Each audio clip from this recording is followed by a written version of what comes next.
महिंद्रा अपनी एक्सयूवी 300 को फेसलिफ्ट के साथ में इंडिया के अंदर लॉन्च करने वाली है।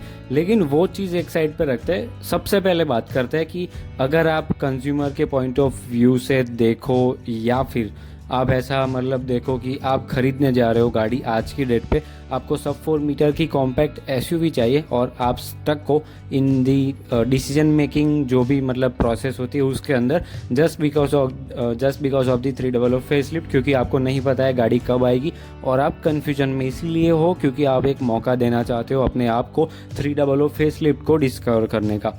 ऐसा इसीलिए हो रहा है या फिर ऐसा इसीलिए हो सकता है कि आपकी नीड्स के अकॉर्डिंग अभी फ़िलहाल मार्केट के अंदर कोई पर्टिकुलर कार का कोई वेरिएंट पर्टिकुलर आपके पास अवेलेबल नहीं है। तो हमने यही चीज़ पर्टिकुलर प्रीवियस वीडियो के अंदर भी बताई थी। आपको ऐसा लगा होगा कि सेम चीज़ इस वीडियो के अंदर रिपीट होगी, ऐसा नहीं होने वाला है। वीडियो को एंड तक देखते रहो। उस वीडियो के अंदर जितना लेक्चर था इस वीडियो के अंदर उतनी ही प्रैक्टिकल चीज़ें आपको देखने को मिलेगी। वो प्रीवियस वीडियो के अंदर जो हमने आपको लेक्चर दिया था वो सिर्फ अवेयरनेस के लिए था, ऐसा कुछ नहीं था कि आपको सिर्फ भड़काने के लिए। लेकिन अवेयरनेस नाम की चीज़ होती है, गाड़ी के ऊपर बंदे का पैसा लगता है, इन्वेस्टमेंट बोलते हैं उसको, और अच्छा खासा पैसा लगता है, तो वो मतलब ऐसे ही वेस्ट नहीं जाना चाहिए। सबसे पहला मोटिव हमारा यही होता है कि हमारे एंड से किसी को भी गलत एडवाइस ना जाए। खैर 300 फेसलिफ्ट के कुछ प्रैक्टिकल चीज़ों के बारे में बात करें तो आप बोल रहे थे कि मैं वेट क्यों करना चाह रहा हूँ, वो मुझे खुद नहीं पता। कई लोग ऐसे थे ऐसा बोलने वाले। कुछ लोग बोल रहे थे कि मैं 300 का वेट करते करते थक गया हूँ, अभी कोई भी बुक कर रहा हो। तो सबसे पहले आपको हमने पहले भी बोला था, अगर वेट कर सकते हो तो कर लो, otherwise you can go for the any pick of the lot. अभी जो आपको मिल रहा है उसमें से जो आपके बजट के अकॉर्डिंग, नीड्स के अकॉर्डिंग फिट बैठ रहा है वहाँ पे आप शिफ्ट हो सकते हो, वहाँ पे कोई डाउट नहीं है। लेकिन एक और चीज़ ध्यान में रखना, जब आप अपना बजट फिक्स कर रहे हो उस वक्त आप उस बजट के हिसाब से जो मार्केट में मिल रहा है गाड़ियों के साथ में, पर्टिकुलर 8.5 तक का बजट है, 8.25 या फिर 9.5 तक का बजट है, तो मार्केट के अंदर देखना कि 9.5 के अंदर उस प्राइस रेंज के अंदर उस पर्टिकुलर सेगमेंट के अंदर हर एक ब्रांड अपनी प्रोडक्ट के साथ में कौन से फीचर्स देती है। उसके बाद तय करना, अगर आपको बहुत ज़्यादा गैप अप देखने को मिल रहा है, डिफरेंस मिल रहा है in terms of features, in terms of pricing, in terms of needs, as per your needs, जो भी रिक्वायरमेंट है आपकी उस हिसाब से देख लेना। फिर आपको पता चलेगा कि आपके लिए कौन सी पिक सही रह सकती है। अब वहाँ से जो आप सिलेक्ट कर सकते हो उन गाड़ियों को जाके डिस्कवर करो, उसकी टेस्ट ड्राइव भी ले सकते हो आप, या फिर इंटरनेट के ऊपर भी रिसर्च R&D कर सकते हो। लेकिन सबसे लास्ट में आती है 300 फेसलिफ्ट। अगर आप सोच रहे हो कि उस पर्टिकुलर प्राइस रेंज के अंदर जो आप टेस्ट ड्राइव लेने की सोच रहे हो, जो पर्टिकुलर एग्जिस्टिंग कार से उनके कंपैरिजन में अगर आपको ऐसा लगता है कि 300 फेसलिफ्ट मेरे पे मतलब मेरी कंडीशंस के अकॉर्डिंग, नीड्स के अकॉर्डिंग फिट बैठ सकती है वहाँ पे, then you should wait for the 300 facelift. बहुत सारे ऐसे फीचर्स होंगे जो कि फर्स्ट इन सेगमेंट आपको देखने को मिलने वाला है। महिंद्रा बहुत डिले कर रहा है, मतलब कुछ धमाका बहुत बड़ा होने वाला है। हम मतलब अगर आपको याद होगा तो आपको पता होगा कि 700 के साथ में भी सेम चीज़ हो रही थी। 700 को बारी बारी मतलब इंडियन रोड्स के ऊपर स्पाइड किया जा रहा था टेस्टिंग के लिए।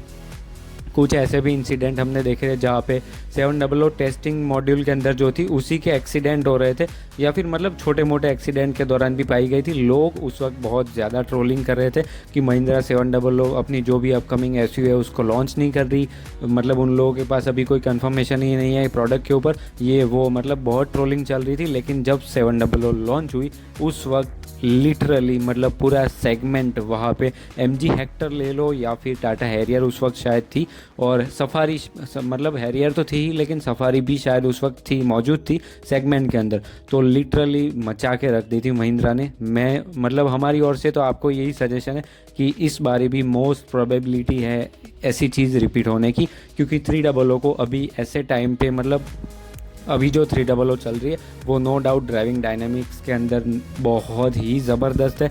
TGDI वाला वेरिएंट जो है उसकी कोई कंपैरिजन ही नहीं है। लेकिन स्टिल लोग अभी भी इस गाड़ी को मतलब बहुत ज़्यादा अनदेखा करते हैं। इस गाड़ी को अभी भी ट्रोल किया जाता है in terms of design, in terms of features, in terms of pricing, in terms of value for money variants. हर किसी मामले के अंदर गाड़ी आपको आउटडेटेड नज़र आती है और पुरानी बहुत ज़्यादा लगती है। तो महिंद्रा को भी ये चीज़ पता है, उन लोगों को भी पता है कि इम्प्रूवमेंट की ज़रूरत है, और वो उन लोगों को ये भी पता है कि महिंद्रा मतलब ये जानती है कि इंडियंस को क्या चाहिए। 700 और स्कॉर्पियो एन के साथ में हमने देखा है उन लोगों ने लिटरली प्रूव कर दिया इंडियंस को पर्टिकुलर प्राइस रेंज के अंदर जिस प्रकार का या फिर जैसे टाइप का व्हीकल चाहिए था, एसयूवी चाहिए थी, तो स्कॉर्पियो एन के अंदर 4x4 उन लोगों ने जिस तरह से मैनेज किया है, हर एक वेरिएंट को उस तरह से प्राइस किया है भाई साहब। वहाँ पे 700B मौजूद थी उस प्राइस रेंज के अंदर, लेकिन स्टिल वहाँ पे उसकी सेल्स को इफ़ेक्ट नहीं हुआ। ऐसा इसीलिए क्योंकि वो अलग डायरेक्शन के अंदर लेकर जाती है कंज्यूमर को। ये सबसे बड़ा पॉइंट है। अगर आप समझ जाओगे तो फिर आपको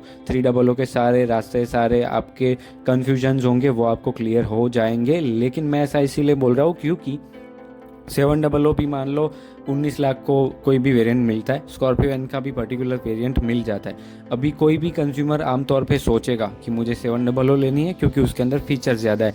महिंद्रा ने क्या किया, 19 लाख में अगर वो लोग दोनों ही गाड़ियाँ दे रहे हैं तो एक गाड़ी के अंदर आपको ऐसे फीचर्स मिलेंगे जो कि आपकी नीड्स के अकॉर्डिंग आपको वहाँ पे परफेक्शन के साथ में फिट होते हुए नज़र आएंगे। और वहीं पे दूसरी ओर आप देखोगे कि वहाँ पे आपको उतने ज़्यादा फीचर्स प्रोवाइड की अलॉटमेंट नहीं है। और एक और आप देखोगे कि स्कॉर्पियो एन के साथ में 4x4 का भी ऑप्शन आपको मिल जाता है। तो मतलब कहने की चीज़ जो है वो इन शॉर्ट यही है कि महिंद्रा को अच्छे से पता है इंडियन कंज्यूमर्स को क्या चाहिए। तो अभी मतलब टाटा मोटर्स के जैसा अभी नहीं रहा है, इनकी आफ्टर सेल सर्विस बहुत ही ज़्यादा अच्छी हो चुकी है।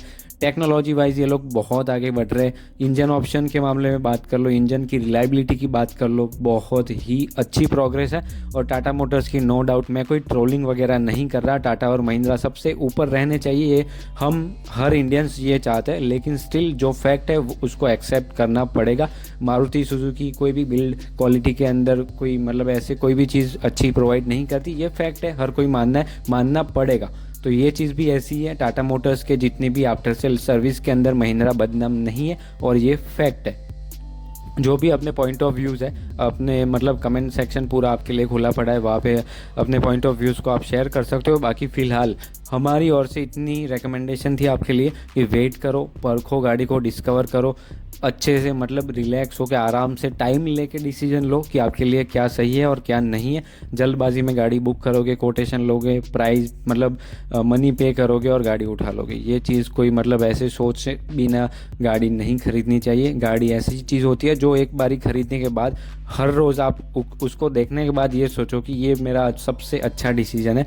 तो ये सबसे इम्पोर्टेंट चीज़ होती है, और इसी वजह से हम आप लोगों को इसी वजह से हर एक वीडियो के अंदर ऐसे गाइड करते जा रहे हैं, रिकमेंडेशन सजेशन ऐसे ही दे रहे और देते रहेंगे। एवरीडे वीडियोज़ आपको मिलते रहेंगे। फिलहाल ये वीडियो पसंद आया तो लाइक शेयर सब्सक्राइब ज़रूर करके जाना। मिलते हैं आपसे अगले वीडियो में, तब तक के लिए दोस्तों ड्राइव सेफ। Thank you.